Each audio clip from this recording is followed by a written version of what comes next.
women decide to have fewer children or none. In countries with strong work families policies like Sweden or Denmark,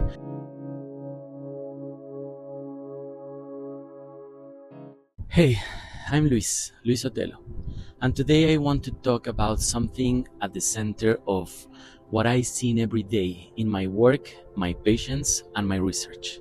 The intersection between woman fertility and timeline, and how this is redefining the way the families, the very nucleus of the society, are being formed in the 21st century. When we talk about fertility and family, the spotlight almost always falls into women, and that's understandable. They carry pregnancies, their biological window is narrower. But today's woman lives in a reality that it's very different from their mothers or grandmothers. One filled with opportunities but also with tensions. Education, careers, and the cost of opportunity, one of the greatest social achievements of the past 50 years is that women have gained full access to education and professional lives. In many countries, more women than men graduate from universities and pursue advanced degrees. This is empowerment, and it's something to celebrate. But here is the paradox. The same years invested in build a careers, your 20s and 30s, are also your most fertile years. And biology hasn't evolved as fast as the society opportunity has. In the US and Spain, data shows that college-educated woman becomes mother on average 7 years later than those without higher educations. Those extra years make a big difference in reproductive biology.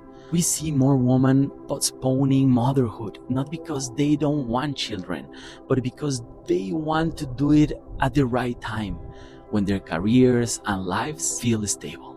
Women with university degrees, motherhood, are delayed by almost 7 years. The peak of the fertility ages are between 22, 29, 30 years old. But after 35, ovarian reserve and egg quality declines sharply. And yet, in many societies, structural support is still missing. Affordable childcare, flexible schedules, or work-life policies that make it possible to have both a career and a family. So when women are left in a painful dilemma, the cost of opportunity, the timeline, reproductive freedom, and changing priorities for the first time in history, it's also socially impacted.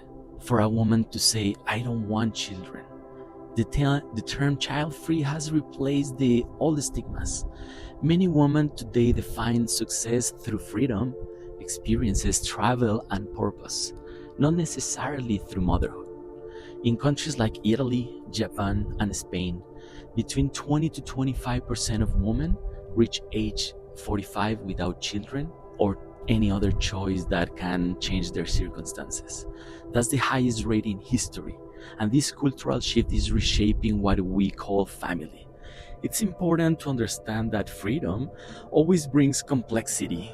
Every option we gain adds a new layer of decision making and also a new kind of pressure. Extended singleness and the inverted hypergamy effect. Let's talk about something I see a lot in my consultation and even in conversation on dating apps. The modern dating landscape, it's frankly broken. We are living in a time where highly educated and successful women often struggle to find compatible partners. Why?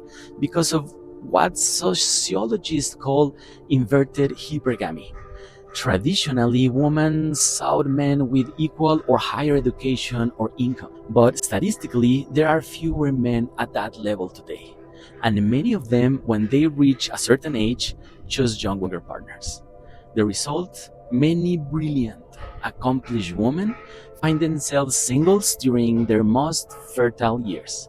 Not by choice, but by the mismatch of timing and expectations. Rising singlehood. Among women between 30 and 40 in developing countries, 58% increase in single women seeking fertility treatments. Some of these women choose motherhood along through assisted reproduction. This is autonomy in action, but it comes with emotional and financial weight. The double burden. And even when motherhood happens within a couple, the double shift is real. Women still carry most of the caregiving and household duties. Even when they work full time, this imbalance is one of the key reasons birth rates are dropping. Because when the system doesn't support shared responsibility, women decide to have fewer children or none. In countries with strong work families policies like Sweden or Denmark, fertility rates are higher, not because women are more fertile, but because they are better supported. When care is shared, fertility rises. The biological clock and the anxiety of time, biology timeline, even with all the empowerment, science, and technology, the biological clock is still real. Fertility begins to decline after 30, drops more rapidly after 35, and by 40, many women need donor eggs to conceive, for sure. Yes, fertility treatments, egg freezing, and IVF have opened amazing doors, but they cannot fully reverse time. And while celebrity stories of late motherhood inspire hope, they also create unrealistic expectations. So more women are turning to preventive fertility testing like AMH levels or egg freezing. It's a powerful tool, but also an emotional leaded one, because unknowing your ovarian reserve means confronting time directly.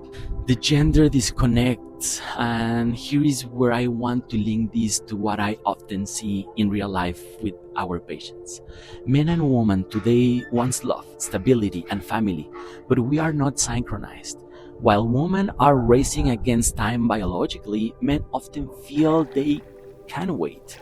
And while women may focus on career, men sometimes postpone emotional maturity. This mismatch between timing expectations and roles, it's creating a generation of singles who deeply want connection but cannot seem to align. That's why we see fewer couples, a lot of divorces, delayed parenthoods, and birth rates collapsing across Europe, Japan, Korea, and even parts in Latin America. The family, the nucleus of the society, is not disappearing, it's transforming. Conscious creation and the new family models, we work precisely at this intersection where love, science, and time really meet. Because if the traditional model of mom and dad and two kids and a house and the dogs is no longer feasible for everyone, we must offer new pathways that respect ethics, dignity, and the desire to nurture life.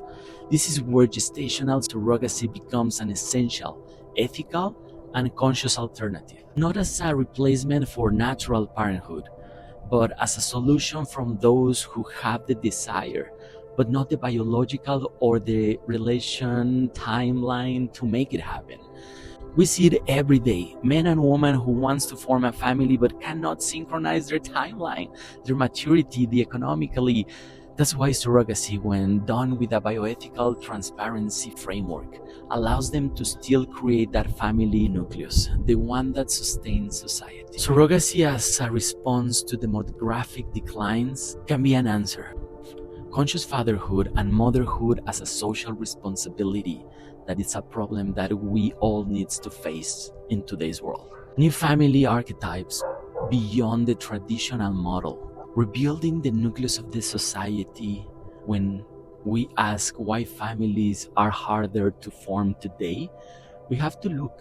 Women chasing opportunity during their fertile years. Men, we also are delaying emotional or parental readiness, economically, emotionally. All these systems that don't support caregiving equally. Also, the dating culture that prioritizes independence over connection. All of this has fragmented the fabric of the family, the nucleus of the society. But there is hope. By opening new conversations about fertility, equality, and conscious parenthood, by integrating science, ethics, and empathy, we can rebuild that nucleus in new forms, whether through natural conceptions, assisted reproduction, or surrogacy. The goal is the same: to bring life into the world, but consciously, responsibly, and with love.